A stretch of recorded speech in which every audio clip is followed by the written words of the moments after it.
Okay, so wanted to touch base with all of you in regards to the email that you just received.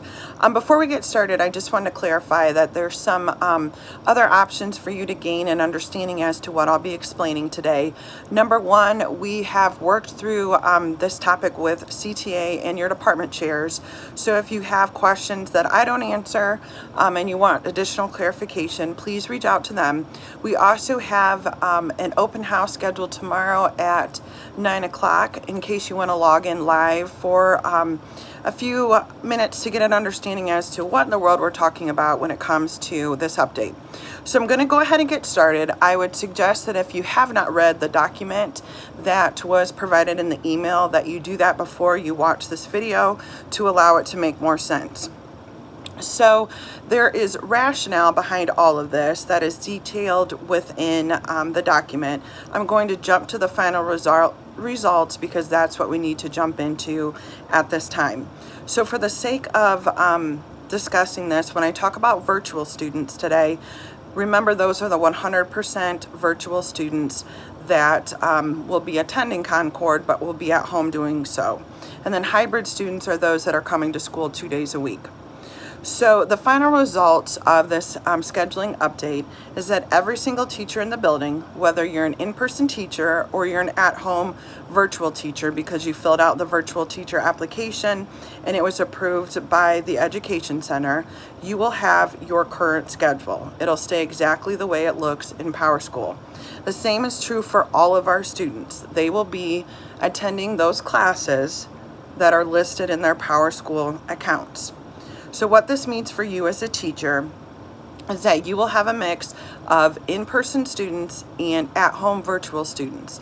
The ratio will be heavy to in-person to fewer to at-home. We have about 280 students that have requested so far virtual, and those students, when you tally them out between 1,700 students, that means maybe max on your caseload, you'll have 3 to 5 students that will be learning from home. So as far as your teaching is concerned, we're still doing the instructional model that we rolled out a few weeks ago, where you're preparing all of your course materials and all of your instruction as if students are at home, virtual, at home learning, online learning 100% of the time.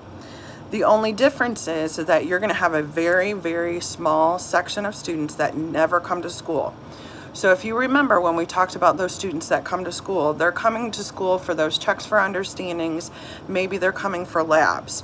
So your virtual students won't physically be present for those.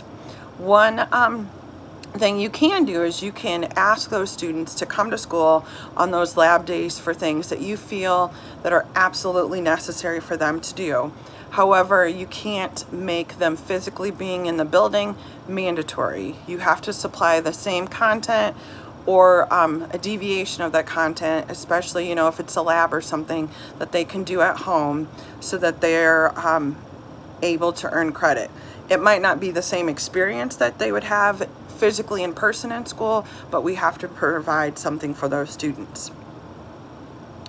So then also to note, while you're teaching both your hybrid and your virtual students, there is no synchronous instruction requirement. So there is no requirement for you to be live with those people at home.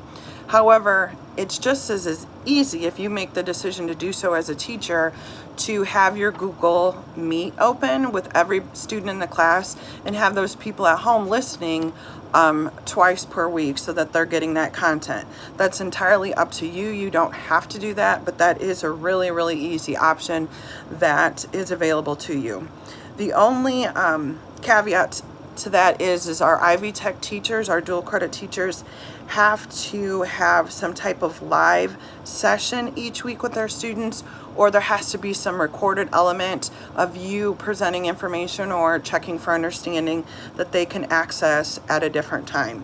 So that is just for our Ivy Tech dual credit teachers. We will, for our virtual teachers that have selected the virtual option, you'll be teaching all the classes on your caseload, but you'll be doing so at home. So those of your students that come to school, they will be physically in your classroom or in a building in a room in the building, but you'll be at home teaching them from home. So you'll still have your regular caseload. We will then have an adult in your classroom that will be supervising your students. And we plan to use teachers on prep. They'll get paid just like we normally did when we needed coverage for teachers when we didn't have any subs in the building. So as far as your next steps are concerned, you'll notice a slide at the end of the document that's going to be shared with students and parents. You'll want to review that. And then you also have a link to the 100% virtual students. So that way you're able to scan through and see which of your students have selected to go virtual. One thing to note is that they will have to make that final decision by August 14th.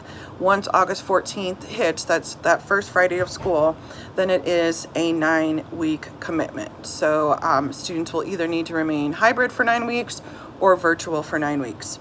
So if any of this you'd like additional clarification, we have an open house at 9 o'clock, or you can contact one of our CTA reps, or you can contact your department chair. Again, all of this continues to evolve. We'll continue to work hard to keep you in the loop, and we appreciate your patience, and I know we will make the best of this situation. Thank you.